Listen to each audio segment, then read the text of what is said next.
corrupt and speak wickedly concerning oppression. They speak loftily. James Garfield wrote, "I have a strong feeling of repugnance when I think of the Negro being made our political equal, and I would be so glad if they could be colonized, sent to heaven, or got rid of in any decent way." Theodore Roosevelt wrote that he had, quote, "not been able to think out any solution to the terrible problem offered by the presence of the Negro on this continent." As for Indians, he said, quote, "I don't go so far as to think that the only good Indians are the dead Indians, but I believe 9 out of 10 are, and I shouldn't inquire too closely into the health of the 10th.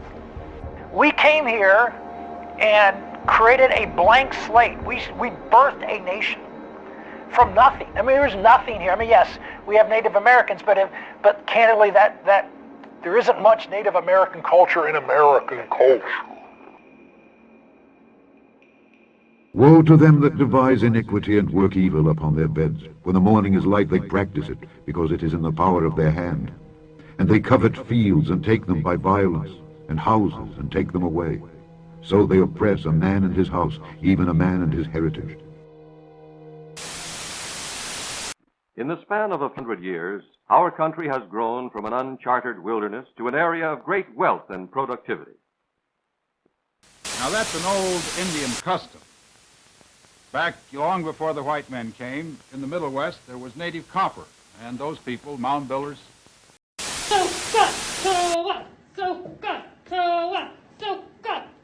And I get all of my feathers.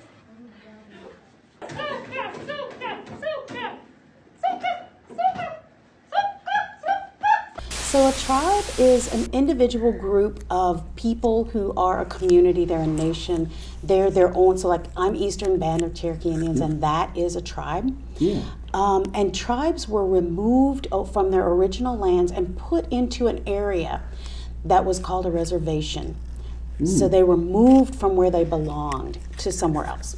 That doesn't sound very good. It wasn't thrilling. But the techniques developed there can be used to reduce our own excess population. Blacks, Puerto Ricans, Mexican Americans.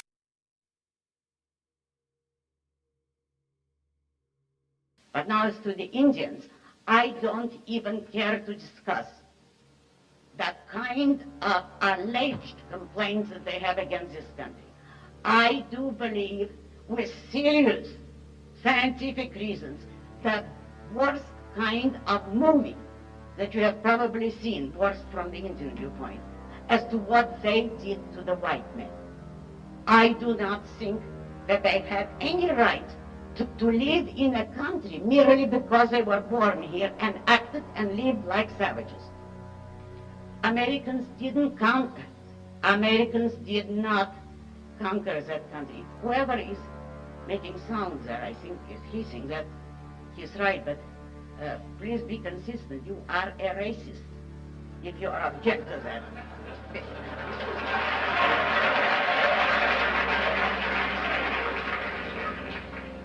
You are that because you believe that anything can be given to man by his biological birth or for biological reasons. If you're born in a magnificent country which you don't know what to do with, you believe that that's a property right. It is not. And since the Indians did not have any property rights, they didn't have the concept of property. They didn't even have a settled society. They were predominantly nomadic tribes. They were a primitive tribal culture, if you want to call it that. If so, they didn't have any rights to the land, and there was no reason for anyone to grant them rights which they had not conceived and were not using. It would be wrong to attack any country which does respect, or tribe for that matter, that respects individual rights. Because if they do, you are an aggressor and you're morally wrong if you attack them. But if a country does not protect rights, if a given tribe is the slave of its own tribal chief, why should you respect the rights they do not have?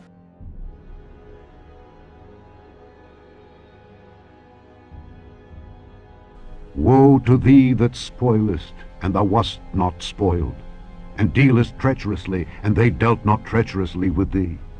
When thou shalt cease to spoil, thou shalt be spoiled, and when thou shalt make an end to deal treacherously, they shall deal treacherously with thee.